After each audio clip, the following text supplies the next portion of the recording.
자, 오늘은 징크 후레싱에서 창문 몰딩이라든지 이런 마감 후레싱을 한번 설명을 해 드리겠습니다. 제가 이렇게 다녀보니까 징크 후레싱을 그라인더로 치고 막 하시는 분들이 좀 있는 것 같아요, 기술자분들도. 근데 절대 징크 후레싱 같은 경우는 그라인더를 대시면 열을 먹어서 부식이 빨라지기 때문에 장시간 10년이고 20년이고 부식 없이 사용하시려면 반드시 가위를 사용하셔야 되고요. 가위도 종류가 여러 가지가 있습니다. 그 사용법도 정확히 알아야 됩니다. 이게 정방향 가위고요, 오른손 가위, 그리고 여기 왼손 가위입니다. 여기 틀린 이유는 예전에 제가 설명을 드렸었는데 이렇게 들어가는 방향이 틀립니다. 그렇기 때문에 반대 방향으로 가위를 쓰게 되면 철판이 씹혀요. 그래서 상당히 좀 이쁘지 않게 나올 때가 있고요. 이제 본격적으로 제가 이제 요건 하나 샘플로 설명드리기 위해서 제작을 해 놓은 겁니다. 가위밥을 다 줬고요, 사이즈 맞춰서 한 건데, 맨 상단부는 이렇게 되어야 되고요. 직각일 경우에 여기 45도입니다 45도고 이 날개가 있어야 되는 이유는 물이 혹시라도 들어갔을 때 요 밖으로 이렇게 타기 위해서 물이 이 날개가 접혀져야 되는 거고요. 요게 이렇게 들어갑니다. 이렇게 해서 요 안쪽으로 들어가야 되죠. 안쪽으로 들어가게 되면 요게 바깥쪽에 있기 때문에 물이 타고 흘러내릴 수 있는 구조, 혹시라도 만약의 상태에서. 그래서 이렇게 되고, 여기도 마찬가지로 여기 빗물이 그 수직으로 중력의 영향을 받기 때문에 이렇게 수직으로 흘러내려서 내릴 수 있는 구조. 여기 간혹 보면 거꾸로 하시는 분들이 있어요. 이렇게 해갖고 하면 이 틈새로 물이 들어갑니다. 이건 아주 잘못된 시공법이고요, 그렇게 해서는 안 됩니다. 그래서 항시 이렇게 물이 타는 구조가 어떤 건가를 생각을 하셔야 됩니다. 그리고 이제 이게 좌우쪽 측면인데, 측면 같은 경우는 위에는 요게 이제 45도를 치면 그 40이 되기 때문에 날개 40이 살아 있어야 여기에 붙어서 그 모양을 낼 수가 있고요. 그리고 밑에도 마찬가지입니다. 요 날개가 이쪽에서 접어서 이렇게 들어가면 밑에서 꺾여 있기 때문에 물이 여기 타고 올라가기는 힘든 거니까, 이런 그 상식을, 아주 기본적인 원리예요. 이런 건 다 원리가 있는데 사람들이 원리를 다 무시하고 시공들을 하십니다. 그건 되게 잘못된 방식이고요. 이렇게 해서 일단은 하나가 이렇게 되는 겁니다. 이렇게 되면 여기도 마찬가지로 여기 하단부예요. 하단부기 때문에 요 날개가 요 안쪽으로 들어가지고 요 45도 각진기 밖으로 이렇게 맞게 되면, 이렇게 되면 물이 타도 자연스럽게 흘러내립니다. 이게 이제 후레싱이란 자체가 물 끊기에 거의 특화되어 있고 마감 용도로 쓰는 거기 때문에 이런 부분들을 잘 하셔야만 징크 마감을 깔끔하게 할 수 있는데, 대부분 보면 그냥 자기들이 생각하는 거 이렇게 얘기해서 방송하시는 분들도 많은데, 절대적으로 원리가 있어요. 원리가 있고 접는 방식이 있고, 그리고 이제 이런 것도 이제 날개가 이렇게 잡힌 플라이어가 있습니다. 근데 여기가 40이잖아요 그래서 날개를 제가 잘랐어요.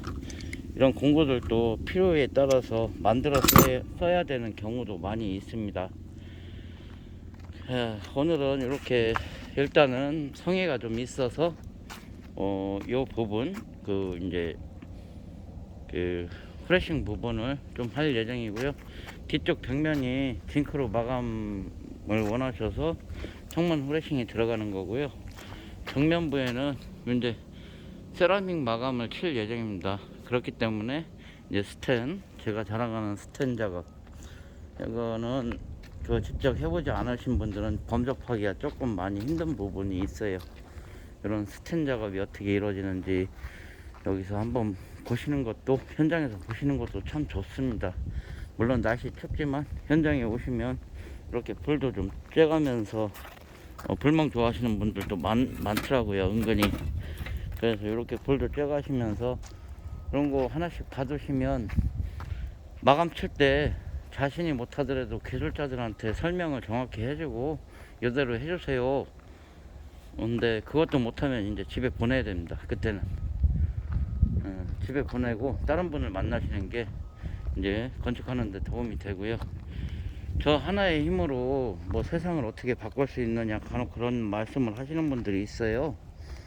근데 많이 바뀌었고요. 지금은 저 지방 이름 모를 지방에 가서도 판넬 붙이면서 폼 쏘는 거를 다 알고 계십니다. 제 그분들한테 우스갯소리로 그래요. 제가 그 공법의 창시자입니다. 제가 처음 사람들한테 알려주고 그렇게 하게끔 유도한 결과 10년이 지난 결과 이제는 많은 분들이 알고 계시고 그걸 당연하게 생각을 하십니다. 예전에 10년 전부터 저를 기성아빠 카페에서 봐오셨던 구독자분께서 엊그저께 와서 저녁을 사주시고 가셨어요. 물론 저도 잘 얻어먹고 같이 대화도 많이 하고 건축에 대한 것도 이렇게 설명도 드리고 했는데 그분 같은 경우는 그 내용을 전부 알고 계시는 분입니다. 제가 지성아빠 카페에서 활동하면서 사진으로 공법에 대한 것들을 올려드리고 용접은 이렇게 해야 됩니다. 사진 찍어서 올려드리고 판넬은 꼭 폼을 쏴가면서 붙이세요. 이렇게 해드렸고 그리고 열 전도 이런 것들 저는 생각을 많이 합니다. 그래서 제가 공법들을 많이 만들어냈고요. 그래서 이제 한국식 패시브라는 말 뭐 다른 사람들이 되게 듣기 불편해 하시는 분들도 있는 것 같긴 한데 거의 패시브급 단열 성능을 갖고 있다고 보시면 될 것 같아요. 1년에 뭐 40평 정도 되는 주택이 기름 2드럼으로 샤워물까지 해결이 된다면 그런 집들은 여러분들이 많이 못 보셨을 겁니다. 근데 그렇게 짓기 위해서는 하나하나의 정성이 그 집에 녹아 있어야만 완성이 되는 거고요. 그렇게 후레싱 좀 잘 좀 하고 다녔으면 좋겠습니다. 이게 자신의 눈에 보기 좋은 거는 누가 봐도 보기 좋고요. 자신의 눈에서 보기 싫은 거는 누가 봐도 보기 싫습니다. 그런 것들을 잘 인지하고 기술자 분들도 자신의 능력을 높이기 위해서 자꾸 연구하고 고민하는 자세가 필요한데 지금 세상은 불행하게도 그렇지가 못한 것 같아요. 그냥 시간만 때우고 일만 하면 돈만 받아가면 된다는 그 식의 마인드들을 건축주 분들께서 많이 느끼고 일에 대한 퀄리티나 뭐 실력은 형편없다고 많이 느끼시는 것 같아요. 건축주 분들께서. 왜냐하면 건축주 분들의 그 목표치가 상향돼서 그렇기 때문입니다. 그러니까 그런 부분들을 주택 하시는 분들은 잘 이해하고 파악해서 건축주의 트렌드에 맞춰서 좀 어느 정도 발걸음을 맞춰 나가야지 계속 이런 식으로 나가다 보면 자신만 왕따 당하는 거예요. 어느 순간. 그러면 일도 없어지고 힘들어지고 물론 3D 업종이라 이런 일을 하시는 분이 많이 없어서 문제는 뭐 거의 안 되겠지만 그래도 마인드 자세부터가 인간이 가져야 될 기본적인 도리 정도는 갖고 이렇게 살았으면 좋겠습니다. 물론 그 얘기는 기술자 뿐만이 아니라 건축주 분들에게도 해당되는 내용 같아요.